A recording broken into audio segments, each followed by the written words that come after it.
کیا ضرورت تھی؟ حق بیان کر رہا ہوں سرکار، حق بیان کر رہا ہوں، ممبر آل محمد پہ لفظوں کا ضامن ہو کے کہہ رہا ہوں۔ آج بندے کہتے علی تھا تو علی کو کیا ضرورت تھی؟ کہاں گئے تھے علی؟ بیوی کو کیوں بھیج دیا؟ وہ مستور ہو کے دربار میں کھڑی رہی، علی امام ہو کے گھر کیوں بیٹھا رہا؟ لے آؤ اس بندے کو، میں قرآن سے جواب دوں۔ اللہ قرآن میں کہتا ہے میرا حبیب اپنی بیٹیوں کو لے کے جا، اپنی بیٹیوں کو مباہلے کے میدان میں لے کے جا۔ رسول اپنے گھر سے اکیلی فاطمہ کو لے کے چلا گیا، فاطمہ کو لے جا کے نبی نے یہ بتا دیا جب حق کی ضرورت ہو تو غیرت کا پروردگار محمد کو بھی فاطمہ کو لے کے جانے پہ مجبور کر دیتا۔ حق کی ضرورت تھی تو نبی مباہلے میں بطول کو، جاگیر کے لیے نہیں گئی تھی، جنگ لڑنے گئی تھی نبی کی بیٹی، خطبے کی دھار کے ساتھ دشمن کے گلے کاٹ کے آئی ہے۔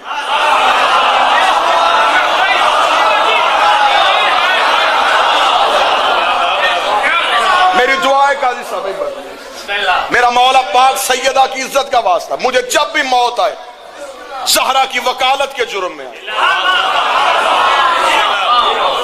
حق کے زہرا ممبر سے چھپائیں کیوں؟ آج حکومتیں سر جوڑ کے بیٹھی ہیں، ایک مقدمہ سپریم کورٹ میں زیر سماعت ہے۔ یہ ممبر نہ حکومت والوں کا کل تھا نہ آج ہے، یہ سیاست والوں کا ممبر ہی نہیں ہے۔ سیاسی پارٹیاں بدل جاتی ہیں، حسین کے پرچم کے نیچے آنے والی قوم نہیں بدلتی۔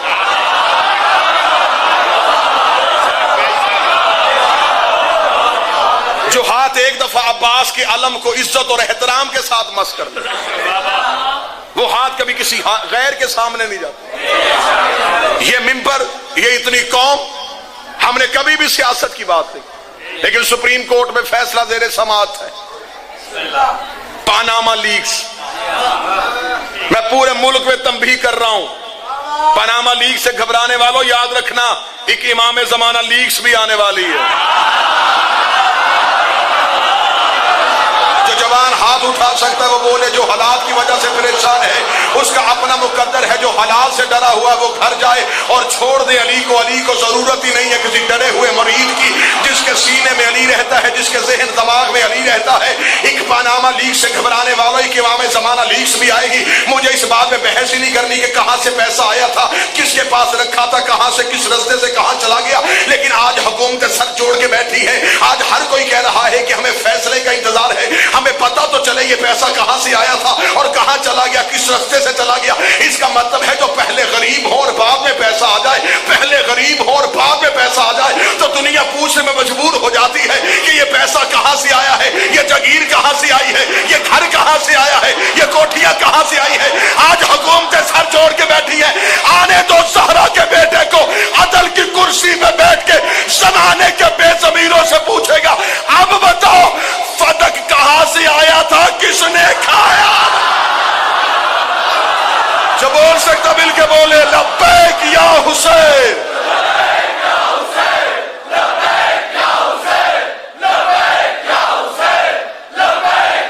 نعرہ حیدری۔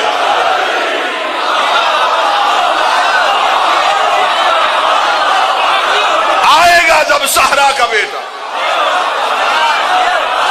سوال ساجد صاحب ہر بے ضمیر سے پوچھے، آج کی سب سے بڑی تسبیح دشمن زہرا پہ لعنت۔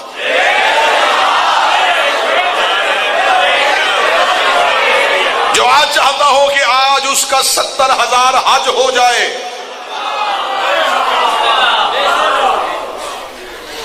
چوتھے امام بازار سے گزر رہے تھے اور ایک آل محمد کے دشمنوں پہ لعنت کرا، اس نے اونچی آواز میں سلام کیا، امام نے دل کے اندر جواب دے کے گزرا۔ تسبیح وہیں پر روکی، امام کے قدموں پہ جا کے ہاتھ رکھ کے کہنے لگا کوئی ناراضگی، بادشاہ کوئی غلطی کوئی خطا، میں نے سلام کیا جواب کیوں نہیں دیا؟ میرے بادشاہ نے فرمایا تو عبادت اتنی بڑی کر رہا تھا، میں تیری عبادت میں مخل نہیں ہونا چاہتا تھا۔ اس نے کہا مولا اس عبادت کی قیمت بتا سکتا ہے، اس عبادت کی قیمت کیا ہے؟ امام زین العابدین نے کہا اگر میں تجھے حقیقت میں اس عبادت کی قیمت بتاؤں، اگر تو ایک تسبیح دے میں تجھے اپنی پوری زندگی کی عبادت دینے کو دے۔ تجھے کیا خبر کہ دشمن زہرا پہ